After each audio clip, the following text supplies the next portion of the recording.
Hey, hey, hey, we are live. Faith, how are you? Hello, hello. So excited. Yes, it has been too long since we've been on here to chat. Oh my goodness. Way too I know long. you're like, what's up, Tosh? What's up?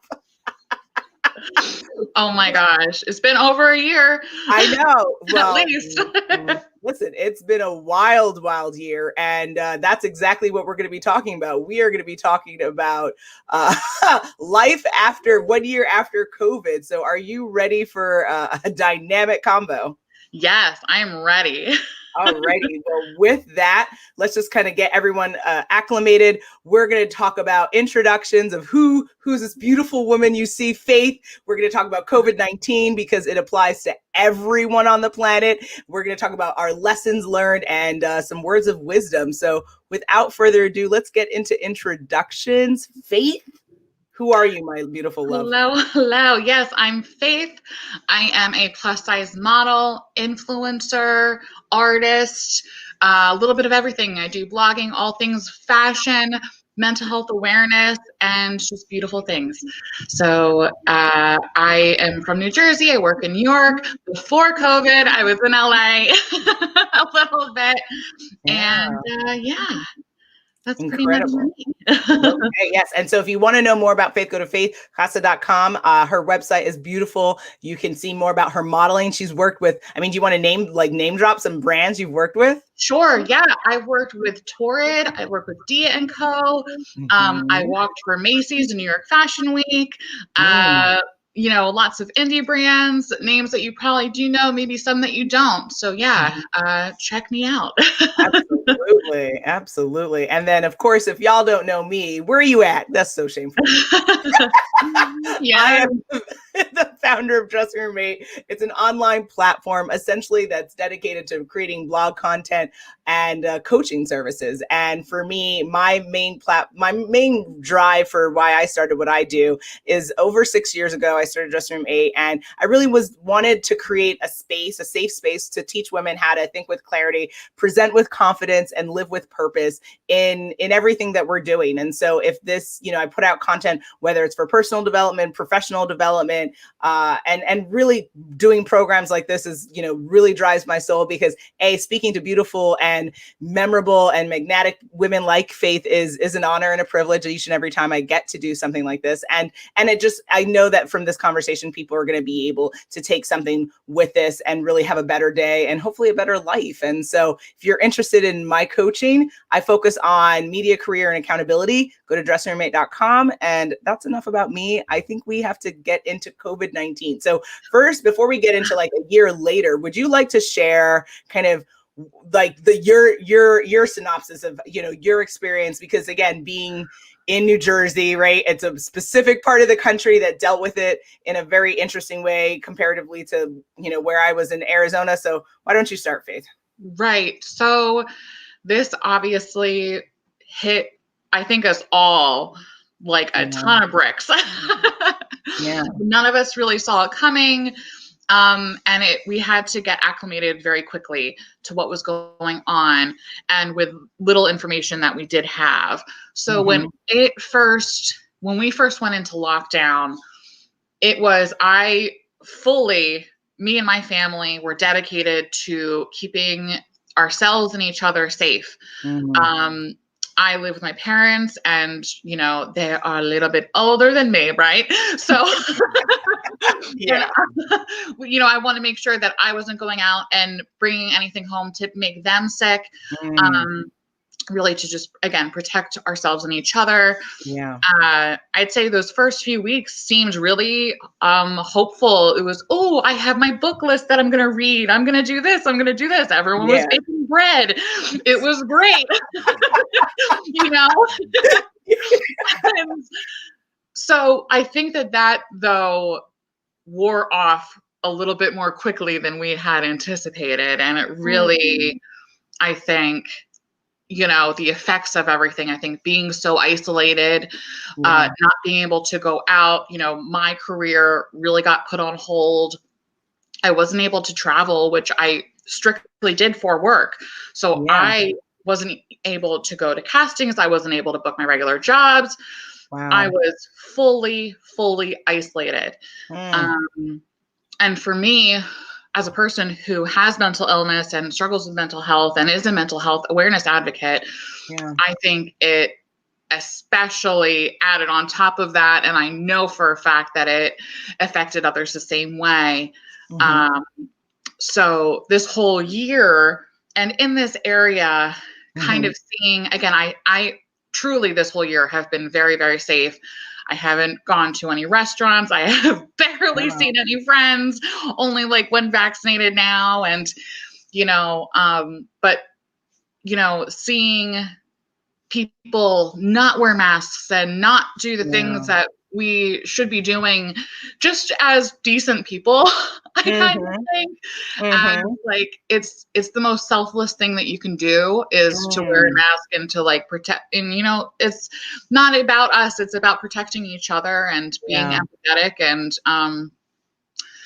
I think it's been hard sometimes to see people just completely go against Mm. that for Mm. selfish reasons or not having the correct information, being Yeah. misinformed due to the media, if whatever they're consuming is not factual. Mm. And seeing friends and family get sick has Yeah. been devastating. Yeah. Um, it's, I'm sure everyone can agree, this has been the hardest year of life Mm. Mm. so far. Absolutely. Yeah. But I think now with the vaccinations and things, I think we're Mm-hmm. finally seeing the light at the end of the tunnel. Yeah. And now we have to deal with the trauma that we've all experienced, Mm. right? Because this has Mm. been a trauma. And Yeah. now I think 2021 should hopefully be the year of recovery, which I said to you, I think Yes. last time was Yeah. 2021 is the year of recovery. So I'm hoping Mm. that that's the case. But again, Beautiful. for me in this area, me and my family have been super safe. Yeah. I know my friends have been super safe, but I know that it's Mm. all taken a toll on us mentally, Absolutely. physically, um, in every facet. Yeah. Just not being able to move or walk around, our Mm. bodies are hurting, or, just not being able to get sunlight, being indoors all Yeah. day affects our Mm. mood directly. So yeah, it's been hard. So yeah, so your experience through COVID-19 is very different from mine. And Right. I live in Arizona, guys. I live near Phoenix, Vesta Phoenix. And me and my hubby, we moved to Arizona June of 2019. And so when we moved, it was, sunshine and Skittles. And yes, like, leaving wonderful people like Faith back in the East Coast was hard, definitely hard. But we really needed more sun, thus the blonde hair. And we needed a pace of living. New York living, or the Northeast, that part of the Northeast is a very intense approach to life. And for those who can rock it, God bless. We gave up our white flag. We were like, nope. we want a different way of things, and we were tired of the snow and the weather, and it was just too much. And so we got here, and we pretty much in our relationship, because we are best friends, we like to joke and be like, we've been social distancing for 17 years practically, because we're always just together, and we don't necessarily have a large crew of friends. So we mostly spend every day together. And if we're not, then we're working or doing errands. And then, after 6 months, then all of a sudden, there was all these reports about people talking about COVID-19 in that January, February, March of June 2020. And, it didn't really alter our behavior. But what I would say is different is because when you said that, your bodies are physically hurting, here in Arizona, people have been out and about, right? Like, yes, we had businesses shut down, and we've been a hot zone or hotspot area for multiple times throughout this pandemic. But I would say locally, and what we've observed, people are living their best life. And I think it speaks to the idea that it's challenging to tell people to stay in your homes when it's like 80 degrees in March, right? Like it's hard to tell people to make them feel afraid of something when you look out, it just looks like paradise. And so our experience has been, we've definitely worn the mask. We definitely try to social distance. It's challenging to do that in a Costco. It's challenging to do that at a Target or a Walmart. But other than that, we haven't necessarily seen people too irate or upset about the situation, other than maybe like seeing their restaurants not allow in dining services and just the takeout, or even when people are exercising, most people are not outside wearing masks. So it's been very interesting. Like, we know, I think people understand the sentiment that this is serious and this is upsetting and that people are dying, and we've definitely had quite a bit of deaths here in Arizona as well. But it doesn't seem like it has been that dampening of people's spirit or activity, which is interesting. And so I would say one of the biggest things that happened to me during this was that I got pregnant. We found out we were having a baby in November and of 2020. And so, even if I wanted to just stay indoors all day, most people know that, like, when you're pregnant, it's important to exercise, right? And kind of keep up your health and to get the vitamin D from the sun. And so, I feel like I have to go out and I have to kind of, do what I need to do for my son. And so it's been fascinating. But I would say that I think what the saddest part for me is, to what your point is, that people have taken offense to wanting to wear masks and wanting to, think about others. And like, even if you don't believe in this, even if no one's in your life has been affected by COVID-19, we all know that there are people being affected every single day, and that people are dying, and death is final. We can't come back from that. And so when we don't make decisions that are for the betterment of our community, then we're saying to each other that we don't care about humanity. And so what are we living for if we don't care about the future of our society? It's really challenging. So it's been, I think, mostly, I would say, emotionally taxing to me, because I'm pained by that reality that people really just don't care about other people on average, it seems, and that they just want to do what they want to do. And on this slide, you guys can see, a year later, kind of where are some of the stats that I thought were interesting. More people, obviously, 1 in 3 people say they're spending time at home, which makes sense, right? Because if you can't really go out as much, then, where you're going to be at, you're going to be home. Saving or saving more money, 33%, which is interesting, because was a huge thing for me. Saving money on coffee going out, saving money on going out to the bars and things like that. Like, I completely, I think that is so true. Saving money on spending on going out and going to restaurants. Again, on drinks and coffee and those little luxuries. Definitely. Oh, little luxuries. Little luxuries.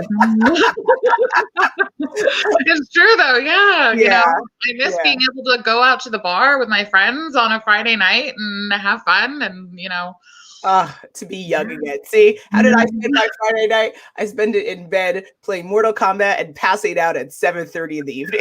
That's my Saturday, Sunday through Thursday. That's how sexy living. That's what I call sexy living right there. Yeah. And what I thought was interesting is that, even though we do see this, there's this narrative of like, people aren't wearing masks enough, according to Ipsos.com, the vast majority of people, even if they're getting the vaccines now, are going to continue to wear masks in public, 81%, which I think that's pretty cool, because for the 7% who are vaccinated and are not going to wear masks, or another 7% who've already stopped, hopefully that 81% can kind of overhaul the issues that we're having. Because as you said, this is the year of recovery. I think we are going to continue to see more and more progress, hopefully, but we still have to be mindful of how we are impacting each other. Because like you said, it's not always really about you. It's really the situation of like, you want to protect your aunt or your grandmother or your grandparents or your great grandparents. And it's like, even if you're not sick, you could make other people sick. And do you want to be the reason that someone you love dies? Like, really, like, Right. Literally, that's what it comes down to. Again, me and luckily my family is vaccinated, and we still are fully masking, trying to social distance when we can, sanitizing it, all the opportunities. Good. Because, I know, my friends are immune compromised. There's children around, there's so many different people that are affected, because while it does, the virus clearly does target some people, it still can happen to anyone in the same time. So it is, important that even if you are vaccinated, to still take precautions. Absolutely. Absolutely. So now I think we should definitely kind of get to the piece where we talk about lessons learned, and specifically, let's hit these three areas. So you talked about being, suffering with mental health issues and being a mental health advocate. What would you say have been the most memorable mental health lessons learned during this pandemic? So I feel like there was a lot. Personally, I struggled quite a bit. It was, a roller coaster of highs and lows. And I think that's something, even though I've struggled with mental health most of my life, making the first step to get extra help, right when you need it, don't put it off. Now is not the time to, push these things off. It should be a priority, number one. So for me, when I normally would have maybe pushed some things aside and waited for, my therapist appointment or something, oh no, I need to talk to him this week, making that choice for myself, making that mandatory and a priority, I think is super important. Also, a lot of my friends who have actually never struggled with mental health issues before are experiencing them for the first time. And they actually came to me because I am a pro. And they were looking for resources or where to start, how to find a therapist. And I think that because, being open about these things shows that it's normal, can get helping other people get the help that they need as well is so important. So I think for me, speaking up even more than I already am, collecting resources, sharing them with my friends and loved ones has been major. And again, just really, really working on self-care, which has always been a priority for me. But I feel like even more so in the past year, have I really, really tried to hone in on specific things that I can do for myself, in, the walls of my own home, because that's what I have. Things that I used to do for myself, I'm not able to do anymore. I can't go to the coffee shop. I couldn't, that was my favorite thing to do in the world. That always made me happy. That was something I look forward to. And that got taken away from me. Going out with friends, having those social interactions, having those things taken away really impacted my mental health. And so trying to replace those things took time, but was so important. Whether it was working on skincare, reading, finding new shows to watch. I picked up a couple new crafting things. Things like that, I think, are so vital for just our overall mental health, and which affects our physical health.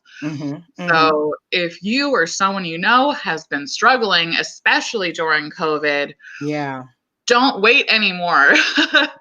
There's no excuse. There's no reason why. This is the new normal, and it's not shameful. If I'd be surprised if you haven't been struggling. I think that's more suspicious Absolutely. than anything. Absolutely. In some form or another.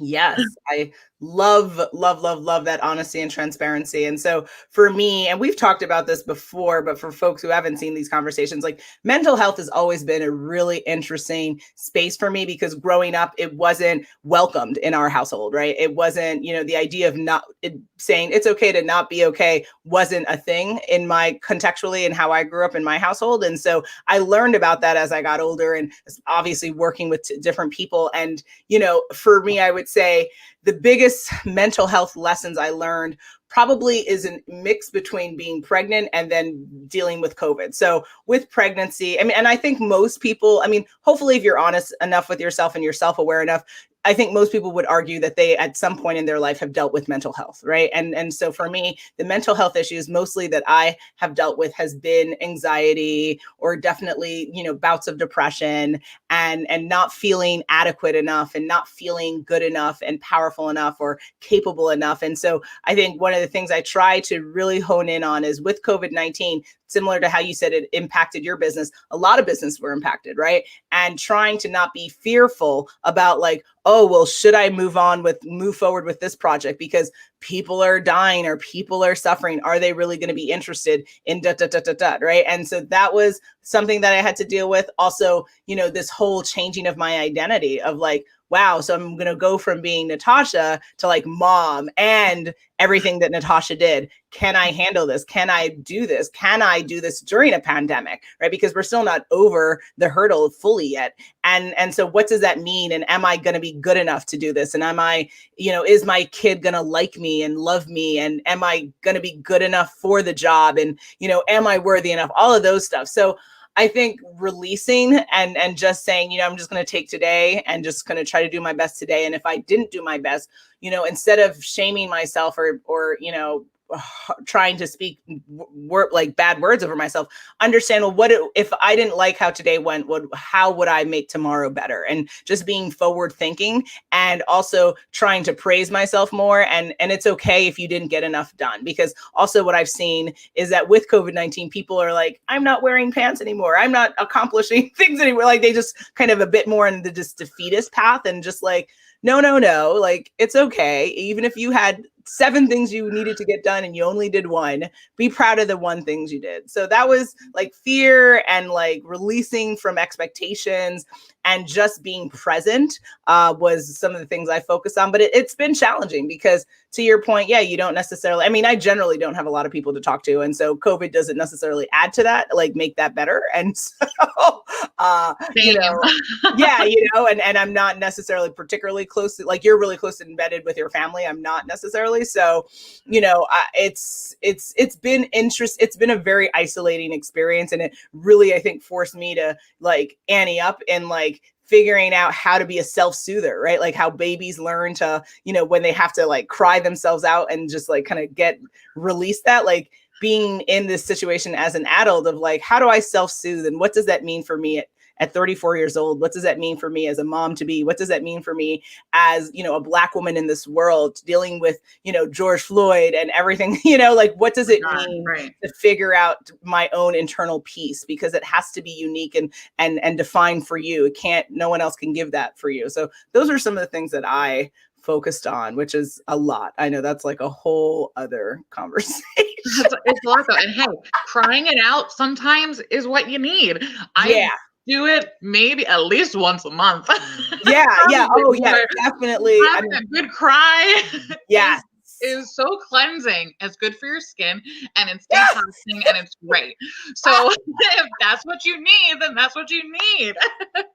Yes. Oh God. And the tears come when you're pregnant. Like just before this, I was watching the Audrey documentary on Netflix and I was like practically in tears because it was just moving.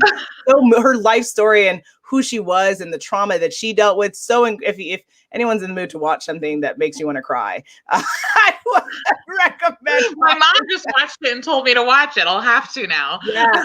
Oh God, I was in tears. I was like, get it together, Tosh. We have to be happy now. What are you doing? And it's but at that same point though, it's okay to feel your feelings. Like, Yeah. that's the whole thing, that it's like, sometimes commercials make you cry, shows make you cry, Yes. and that's okay. You needed that excuse to get something out, and I think that's Yes. perfectly fine. Absolutely. I adore you. You're so amazing. Now, with physical wellness, what were some of the lessons that you learned during, this pandemic? So, you and I have talked about this a lot one-on-one, Mhm. but, my physical wellness has also, in addition to my mental health, has been a journey and was especially a roller coaster Mm, for COVID. Again, I wasn't able to work, which was my main source of physical activity. I would be mm, on set for 12 hours a day on my feet, yeah, walking through the airports, traveling, going to New York, going to Philly, just I was moving my body yeah. a really healthy amount, and Mhm. being locked in, being scared I wasn't even just like going outside at all. So Mm, me just walking from the couch to the kitchen yeah. was really hard on my body, and just sitting here, I think really physically took a toll on me. Okay. Uh, my muscles, my body, and again, which affected my mental health, because then at the times Mhm. when I would have to move, it was painful. And Mm, uh, I go to the chiropractor, my bones are a mess. And mm, I unfortunately was scared to go for a long time because it wasn't safe, and they had closed for a yeah. couple months. So I literally wasn't able to get an appointment to take care of that for a while. Yeah. Even I just finally went this past week, but I Mhm. had made that appointment over a month ago.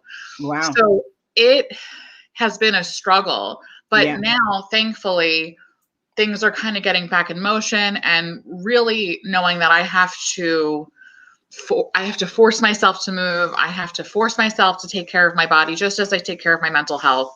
Yeah. I think is major. It's hard to force those, opportunities when it was such a part of just like my regular life. Yeah. It was a part of my daily life, my physical wellness. Um, and so when it seemed like there was no opportunities just at home, Yeah. it was really hard. Mm, And I think that a lot of people struggle with that as well. yeah. You know, just going up and down the stairs a couple times just to move, forcing that Yeah. is Yeah. important. I think that another thing, physical, Mhm. one good thing that came from this Yeah. was I used to smoke a lot of cigarettes. I was a smoker. And because of COVID, Yeah. I wasn't going outside to smoke. So I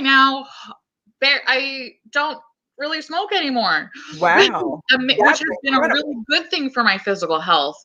That has been major. I'm 27 Mm. and I've been smoking since I was 17, 18. And I was smoking a lot. And now it's like a special occasion thing, which is no good. Smoking is terrible. No one should smoke ever. But for me, I Yeah. think it's pretty good from in 1 year for Yeah. naturally not doing cold turkey, not doing any having to do a patch or anything like that has Yeah. been great for my lungs and for Mm. my energy. Um, Yes. all of that has been one little good thing. And the other Absolutely. thing too, physically, my sleep has been Mm. amazing. Good. Sleeping at night and being up Good. during the day. I used to be a night owl, or Mhm. be up for over 24 hours. And if I was working, I was just going, going, going. And my body would be exhausted and just completely crash. Mhm. Now I feel like getting a healthy night's sleep has been amazing for me and my body, and Good. to be up during the day, to feel good, to be able to do things for myself now. Good. And my body, I think, is much better for it. I So I highly encourage everyone, if you haven't been working on it and you need to, Yeah. sleep is great. And just even Absolutely. taking a couple laps around your living room if you need Mhm. to, it's something, and something is Mhm. better than nothing. Absolutely. And anything that can help you feel better is worth it. Yes, yes. I love that.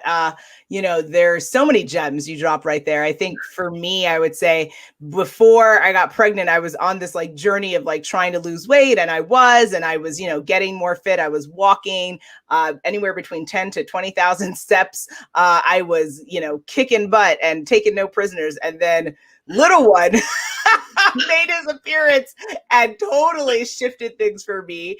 And again, to your point, the fear of going outside. I mean, I would say I was, a little bit pensive about the process, but I still was like, oh, I got to go outside. I got to do this. But I think it's been interesting kind of, I would say it like kind of reversing some of the work that I did, but it's good reverse because, babies, they need space and fat and things for, all of that. So I would say the biggest thing I've learned though is the importance of indoor movement. Like you were saying that like most of us can figure out one space or another that they can use to do some sit-ups, that they can do some, walking back and forth, that you can get your steps in. I have gotten 9,000 steps done inside my home. So you can move your body. And I think that, that you can do it. And so I think before I was always skeptical of like the at-home workout situation, and COVID helped me realize that nope,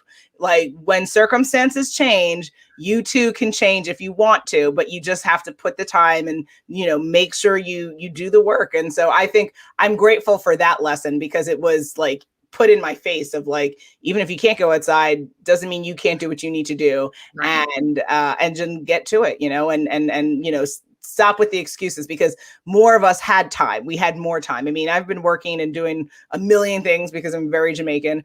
So the work level didn't change for me, but this societal changes happened. And I still had to keep pursuing and moving forward. And with that, I think I'd love to then talk about spiritual wellness. Was there anything that changed for you spiritually during this pandemic? My spirituality has been a struggle. Oh man, I struggle. Well, you're evolving, you're changing, things are happening. Yeah. Yes. I'd say from the get-go, my spirituality has always been a lot of questions and a lot of uncertainty, especially with 2020 asking why God, why? I think I turned to anger and frustration. Why is the world going through this? Why are people suffering? I think it's really a frustrating reality, and connecting that to spirituality of, praying. Is praying going to help? Praying is doing nothing. I prayed for my friend and they died. I prayed for this and it's not over. Good people are hurting. It's seeing the world suffer is, I think, for me, difficult to accept when people rely on religion or spirituality to make things better or to get them through, like, which is great and fine. And I totally respect religion. I really find it fascinating. People need that set of guidelines and rules and things to look to and figures to pray to and, find hope in. I personally kind of went the other way because it's, if there is a God, why would he do this to us, right? But at the same point, I'm so grateful that I'm here with my family and that we are safe and healthy. Unfortunately, we have suffered a bit, but I'm very privileged and I acknowledge that, and I'm so grateful for the life that I have. And in that same way, I'm thankful for that, like spiritually, and I try to be. But for me, it's been difficult. Mm, So I'm mm, curious if other people have been struggling with that as yeah. well. I know Mm, some people, their faith has been strengthened in it in this yeah. time. I think a Mhm, lot of people, their faith has been strengthened and they found a lot of positivity in it. yeah. And, I think that's amazing. Mhm. Um, I, any tips about that would be great. About Yeah. Oh, trying to yeah. get that going. Mhm. Um, yeah, but I mean, just to be honest, Yeah. that's been also affected. Mm, mm. I love Yeah, that honesty and transparency. And so for me, my spiritual journey has definitely been a bit of a roller coaster as well. I think growing up, I grew up my mother is very religious, and has been since I was little, and more traditional Christian kind of foundational belief systems. And for right. me, I've always struggled with that because regardless of the religion, I think most of them have seemed to have some type of exclusionary rhetoric and Right. practices, right? Whether it's the text or the culture or the religious practices, whatever the case is. It has been a struggle because me as a person, as a very liberal person, I welcome life in any form and existence that it comes in, because I think that, when you think about the purpose of life, it cannot be to exclude or to harm others. I think that that would be futile and pointless. Yeah. And I think that celebration of life and beliefs has to be a part of the bigger picture of why humanity is here in the first place. And so any type of practice that challenges that or diminishes that, I kind of get rebellious against. And so we all have our different beliefs. I would say I would call myself a spiritual person in that I do believe there's a greater connectivity between us, and the world and the ecosystem that we've created and we're a part of. But I don't necessarily have to adhere to certain labels, or even certain labels I would define differently. And I thought that during COVID I would go like heads down and be even more into kind of like, I'm a big fan of Stephen Furtick, or some other type of evangelist, that Joyce Meyer, like love kind of the rhetoric and the narrative they show and preach in the world. But ironically, similar to you, not necessarily that I got angry or that I was frustrated, but just I didn't prioritize my spiritual learnings or growth during this period, which surprised me because I thought, it seemed very apocalyptic in nature of what we were going through, that I Right. would double down and be like, gotta pray, gotta do that. But I didn't. I think I just was like, like just kind of flabbergasted and taken back. And I said, at the end of the day, I have to be authentic, and you can't just like pray because I should pray. Yeah, you And can't force it. so for me, I just was like, I don't blame. I think there's a reason for why everything happened. And as hard as this is for people, especially people who have lost people through loved ones through COVID, there is a reason for this death. There is a reason for this virus. There is a reason for this change in our society. And I don't know if we're at the tail end to really be able to look and understand the reason, because, what's interesting about human life, it's a lived experience, which means that you only get clarity when you look back. Right? Yeah, 2020 hindsight, right? Have it during it, right? Yeah.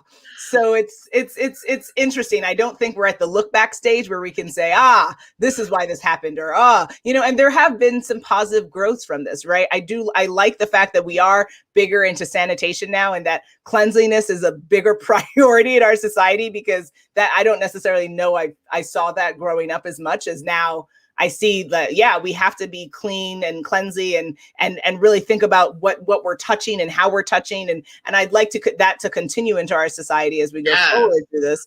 But, what were the spiritual lessons and the bigger issues that this virus brought into our society, into our world? And so I think I would say I encourage people, if your faith, like to your point, if your faith got grounded during this, like, amen, right? That's amazing. Right. And if your faith didn't, and you actually challenged your faith, that's okay too. Right. Because maybe this needed to happen for you to figure out, are you on the spiritual journey that you want to be on? And maybe you should consider other things. And if you're like, no spirituality, I'm just, I laugh in the face of spirituality, like kind of situation.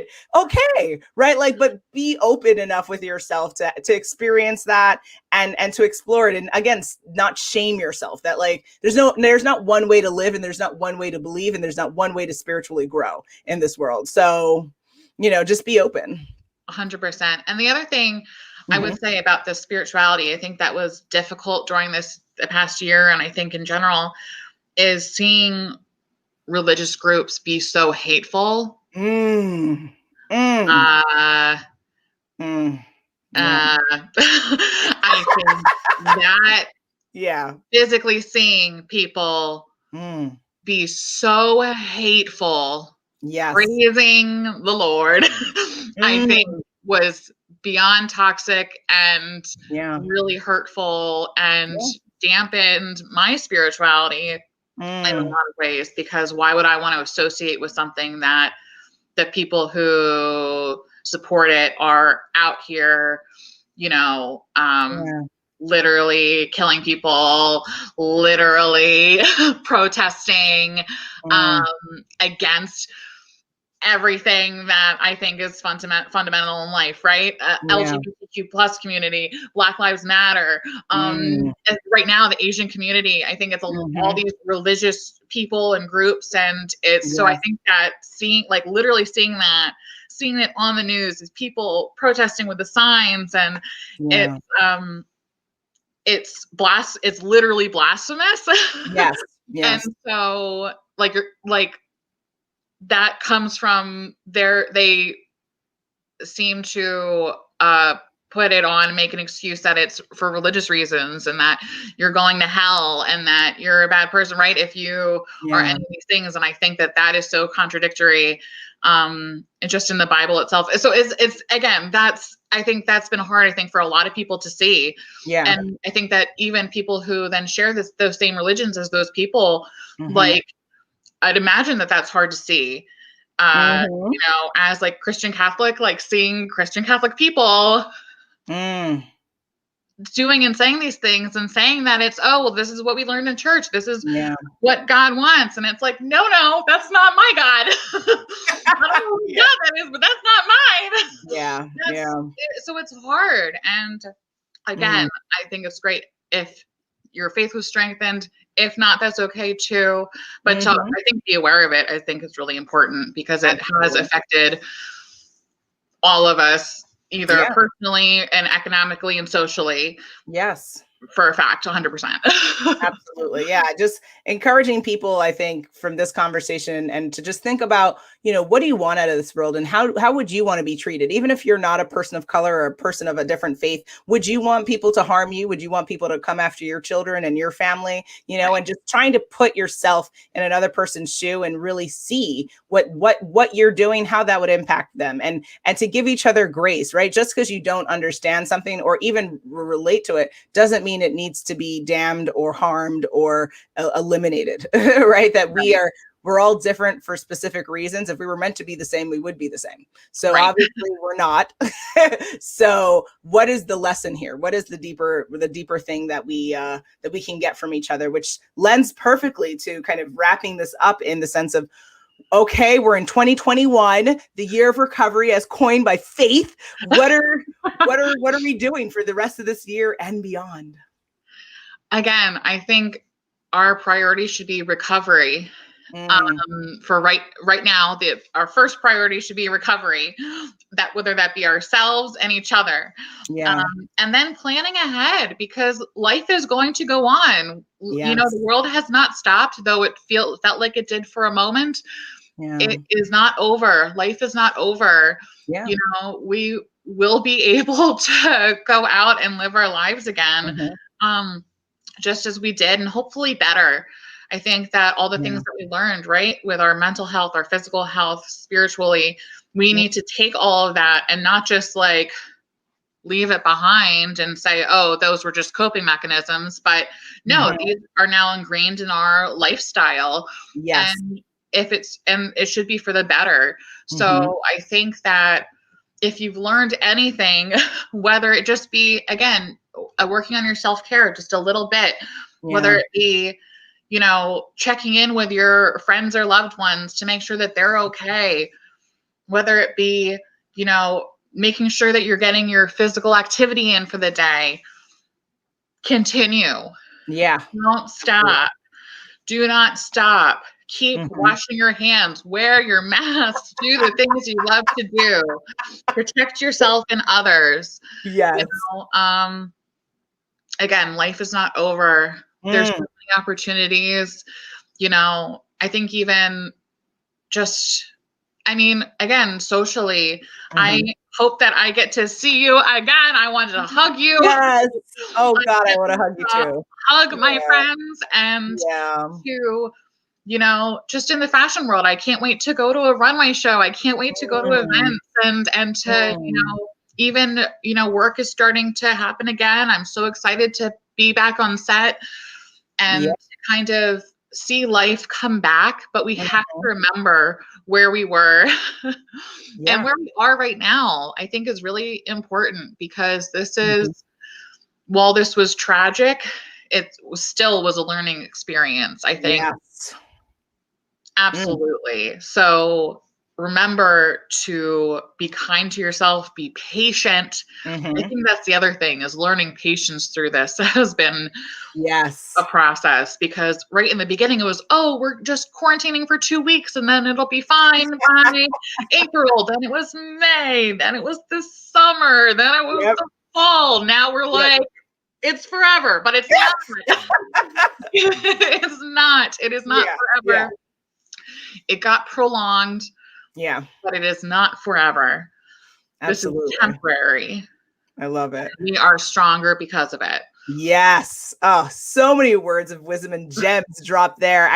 To add to that, I would just say 2 things. One, change is real, y'all. It really happens. Our entire world changed because of COVID-19, and some of it for the better, some of it for the worse. But, you know, how we handle change is really the growth of who you are as a person and who we are as a society. And we can change at the drop of a hat if we need to. We went from being a very physically interactive society to taking and pivoting everything online. No one in a million years I would have never in a million years imagined that I would live through COVID, something like COVID-19. I would have never thought, been like, no, that's impossible. We have to go and do that. Nope.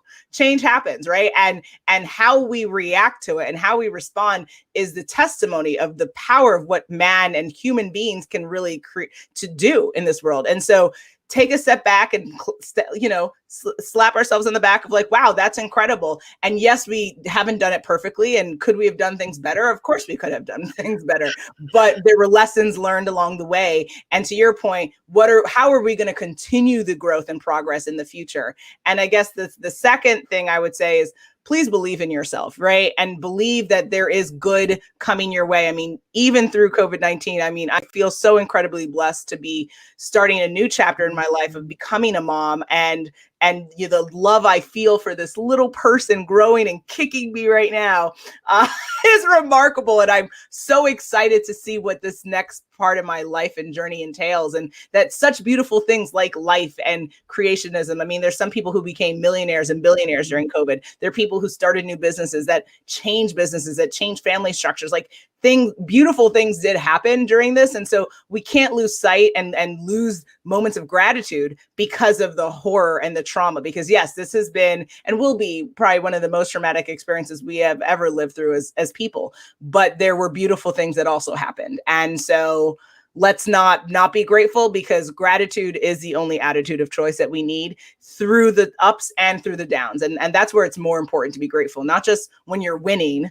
but it's when you're stumbling, when you're on the floor and you don't think you can get up and go. You find a way to do it, and you be grateful for every stumble, every fall, every cry, every hurt, because there's a lesson to be learned there. Oh my gosh, 100%. Absolutely. So now with this, Faith, where do people go to connect with you, learn more about you, all that good stuff? Yeah. So you can go to my website, faithcosta.com, and you can connect with me there. My main platform is Instagram at faith_plus_fashion, but I'm on Facebook. I'm, kind of all over the place, but if you just go to faithcosta.com, you can connect all through there. Perfect. Yes. And guys, if you are interested in booking her, that's the email address, bookings@bicoastalgmt.com. Make sure you hit her up. She's, as you can see, a stunning model. Stunning model. And if you have a brand that is looking to connect with body positivity and the mental health advocacy piece that she offers, definitely hit her up, because I think she would make your campaign that much better and that much more memorable to your audience and to your customers. So that's my plug for you, Faith. Now, thank you so much. Of course. For me, guys, if you don't know where to find me, dressingroom8.com. That's my number, my email address, super simple, Natasha at dressingroom8.com. And with that, I just want to thank everyone for joining us for a dynamic conversation. It has been freaking amazing. Like, so hello. Oh, I feel better. I feel like I got some stuff off my chest. Yeah. It was definitely cathartic, and it's been nice to take a moment to reflect. Again, we always have to take moments to reflect and see what we gained and what we learned, and interesting things we talked about. And any other things you'd like to share before we say goodbye to everyone? That's pretty much it. Just thank you so much for having me. I'm so glad that we got to have this chat. Absolutely. And we're not done. We have another chat coming up. So guys, dressingroom8.com, check out the events page. You'll see when we'll be chatting again. Thank you, Faith. And thank you for everyone who tuned in. Thank you so much. Absolutely. Bye. Bye.